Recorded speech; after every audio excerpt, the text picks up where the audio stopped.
Larry Lee Trimble did 3 tours in Vietnam, first with the 101st Airborne in 1965, second with MACV-SOG, and third tour Larry was training Cambodians. This film is about Larry's military life, especially his time with the Military Assistance Command Vietnam Studies and Observations Group MACV-SOG, which was a highly classified, multi-service United States Special Operations Unit, which conducted covert unconventional warfare operations prior to and during the Vietnam War. Larry was present at FOB-4 on August 23, 1968, and was positioned on Marble Mountain overwatch position next to FOB-4 Da Nang. That night 16 Special Forces men were killed by a large sapper element. Many more would have been lost if not for the courageous action that Larry Trimble displayed.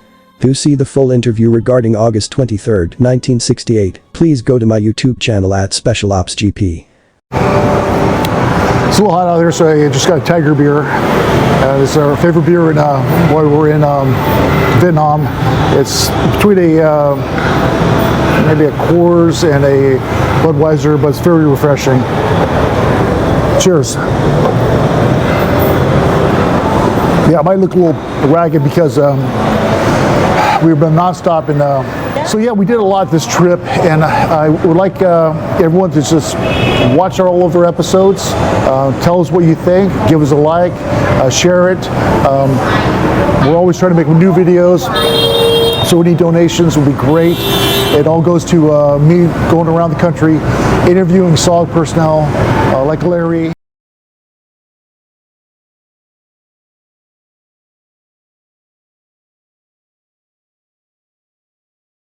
There have been guys have made contact up there. They had come in from the other side of the mountain.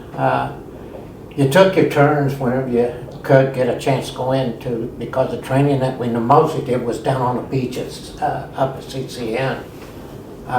We did get to do immediate action drills there, but it's out in the open, you know, and it's much better whenever you're up into the woods and stuff. And we'd insert. Normally we'd take up our King B, which was the H-34 helicopters. Our pilots was Vietnamese pilots. I forget what unit. 219th? Yeah, and they flew us up there. We had Sasio, I remember him. I had never met him. Cowboy was another one of the double famous guys flying them helicopters. Hell, they'd do anything, you know.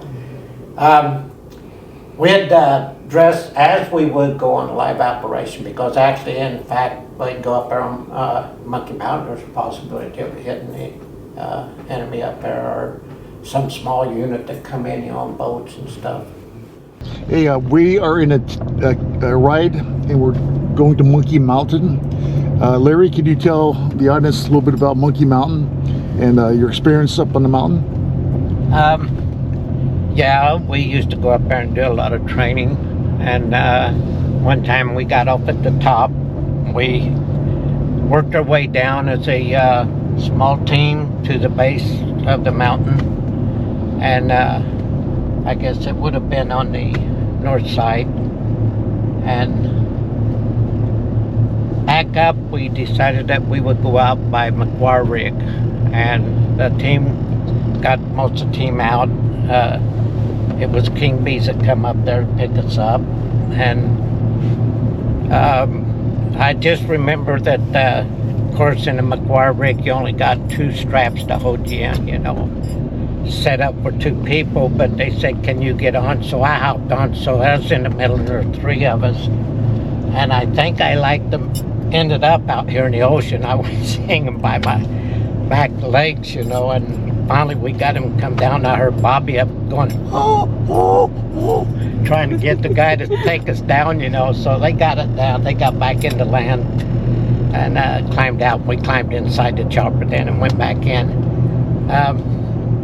That was the most exciting time up there on Marble Mountain. Monkey Mountain, but good training in that area. Okay, you could move around good. They call it Monkey Mountain. Did you ever see any monkeys up there? Any what? Any monkeys? Oh no, nothing. No. So a lot of teams went up here and trained, and some teams had contact up here. Did you ever hear anything about that? With the monkeys? Oh no, with VC. Oh, really? I had not heard that before. I think it was one of Nick's books. Yeah. So, anyways, but yeah. So, how many times did you train up here? 2 times. Oh, 2 times. Okay. That was the first time whenever I almost went in. And it was always by I didn't know if I wanted to go back up there, but it was always by helicopter. training, huh? Always by helicopter. Yes, and then back also. Yeah, nice. We would get a chance, we would do immediate action drill.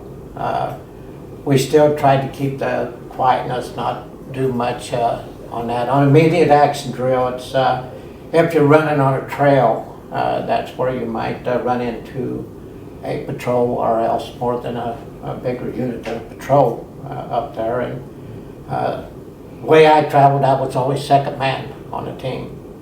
And the first man, he had a M16, 5.56 rounds, and he'd open up with a full automatic, just buzzed. Whenever we would set up, we would have one man to the left and one man to the right in case when we got hit. That way it was, we would face them first on the trail. The first man would turn around and run all the way back and run past the last man and set up protection from us in the back there. Second man, myself, I would jump back and make sure everybody was prepared and in the right locations. And there's other things. Didn't get on the radio then because we had a truck whenever we got back. We had the third man, he would actually had a M79, and he would shoot an M79. And as I went back, I had a, what we call a getaway claymore in a rucksack, and as soon as the second man, or the third man got back there, he would actually get it out, set it up, throw a little camouflage if possible on it. That was the big thing, pointing back down the trail where they was advancing on us, and pull the pin. We had a 30-second fuse, time fuse to get it. As we advanced back, this served us 2 principles we always felt, and if it went off before they got there, it might get some of them. If it went off afterwards, they wondered what the hell, who's behind them. So it would slow them down as we tried to get out of the way there. If you hit a patrol like that, normally they're small, you couldn't gather the intelligence that you went up there after. It was just more or less a getaway. So that was one of the purposes. Marianne. Hey, it's a beautiful day on Monkey Mountain. A little hot, but nice. Yeah.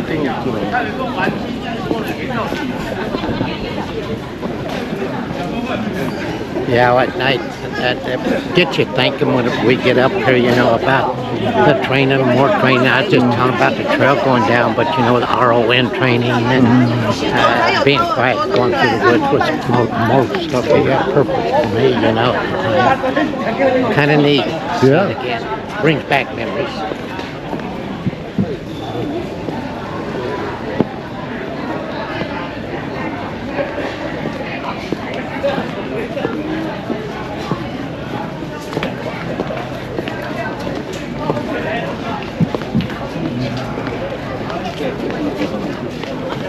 So when you go to these buildings, you have to take off your shoes. Okay. I think this one can't go in, but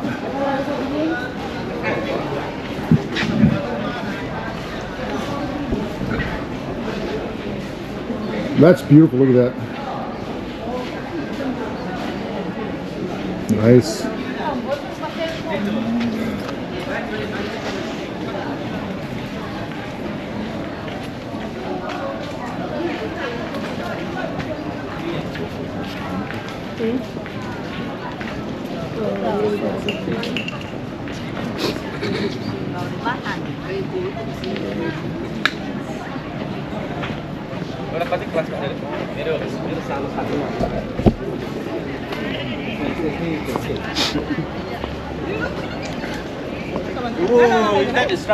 Look at that. Oh, hey, goodness.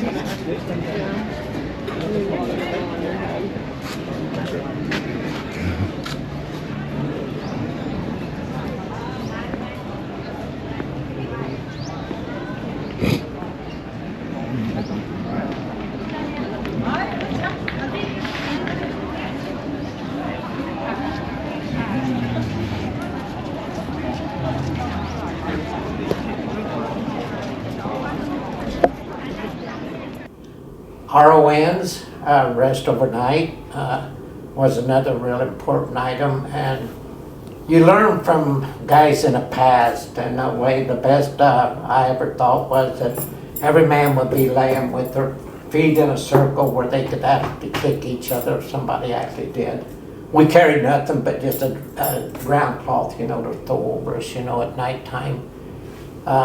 Most guys didn't get much sleep, but if somebody started snoring or something like that, we could kick them easily.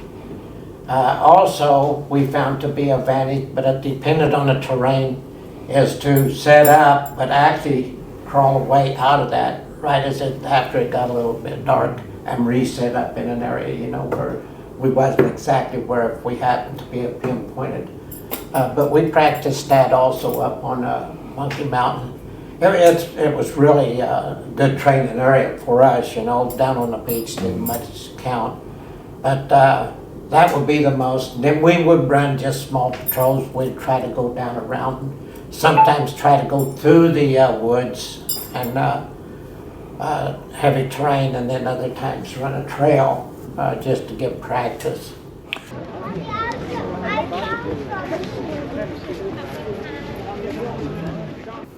So Larry, when you were planning the mission, how would you and your 1011, how would you would you go to talk and say, look, we want to run a practice mission? How did that work? If it was a practice mission at the camp, you mean? Or No, coming up the Monkey Mountain. I mean.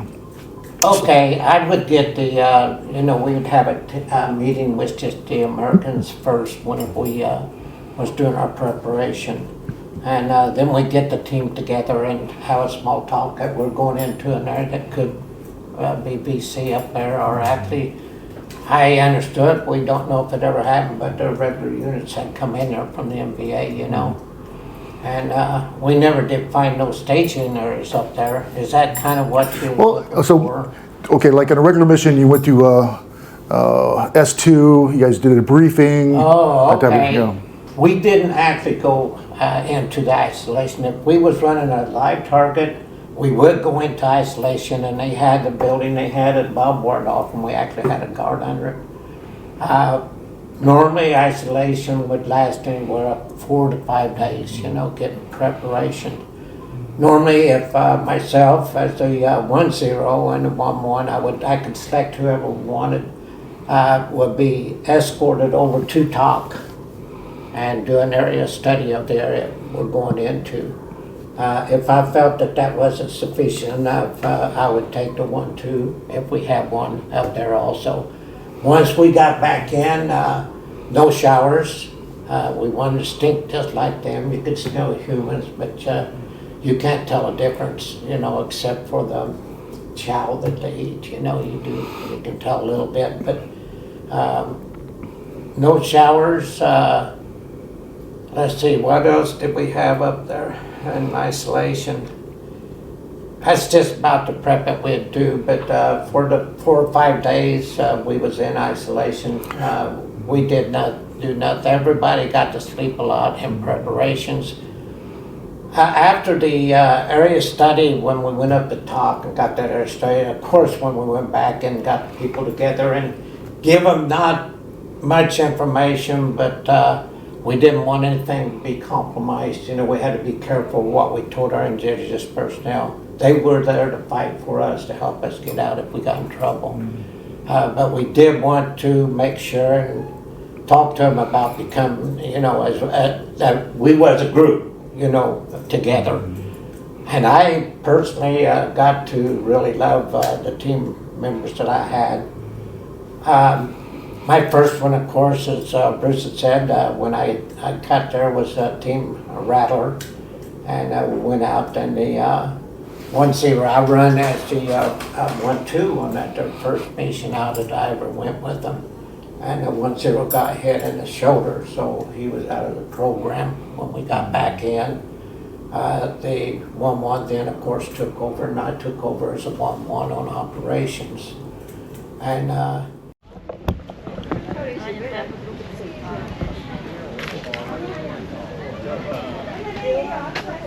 Regarde ici, regarde ton sac, regarde ton sac.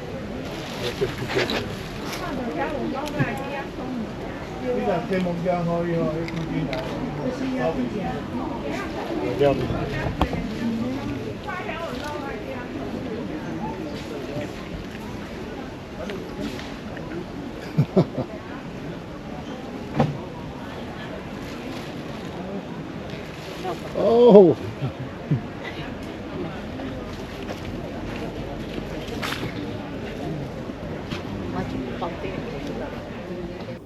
As you advance, you learn more and more each day, and after we would have a lot to drink, you know, we would prep ourselves for the next morning, and beforehand I used to take my people down and we would run China Beach. And I mean run, and all the way down they had nurses down there. They were tents, most of them were tents for the aid station. There was a hospital, but it wasn't at that location where they was. We got back, I used to give the Indians a few hand grenades to go fishing so they could have breakfast. And then of course, then right away we go into our training, you know. So it's just about.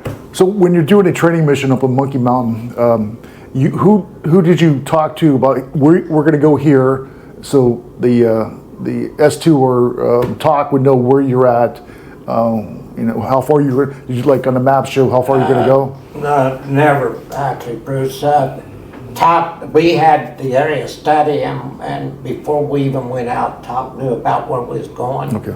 And we tried to keep that as possible, but we kept radio silence only one time a day, and that's when I had an O2 come over for you know, cut his tension. Even on Monkey Mountain, would they do a flyover with Covey? When you're on Monkey Mountain? Right. They would do a flyover? Right, we okay. would. Okay. We did train it, so we was on live. Yeah, okay. All right.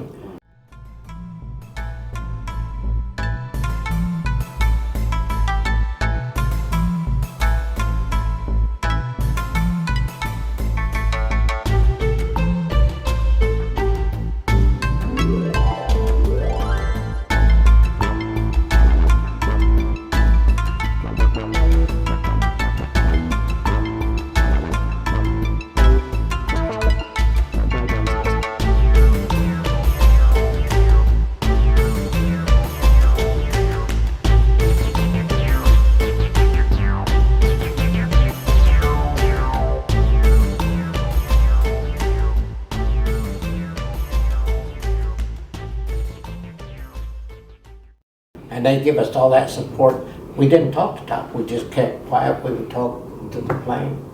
Larry, can I ask, because what you can't see on the from the camera from the audience is that we're actually looking at Monkey Mountain through the window, and we can take a photograph and put that into the film. Can you tell us a little bit about which parts of Monkey Mountain you went to? Okay, we was further out than the shrine. There's also a shrine once you're able to see.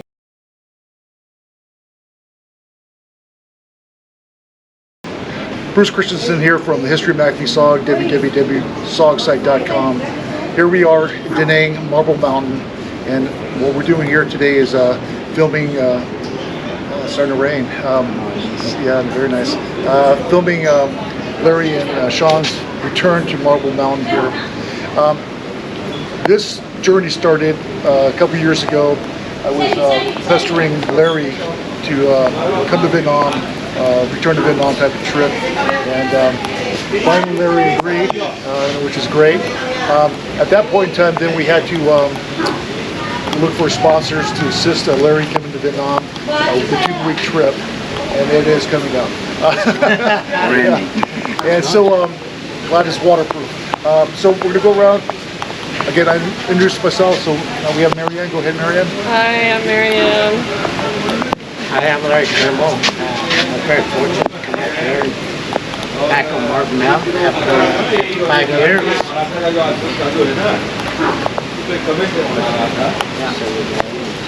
Oh, I am a son of the Idaho.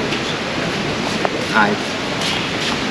I'm Hayden. I'm one of the programmers or encoders at Savage Game Design. And also Hayden is our main drone photographer here. Does some excellent work. If you want to see some mad flying skills, watches drones footage.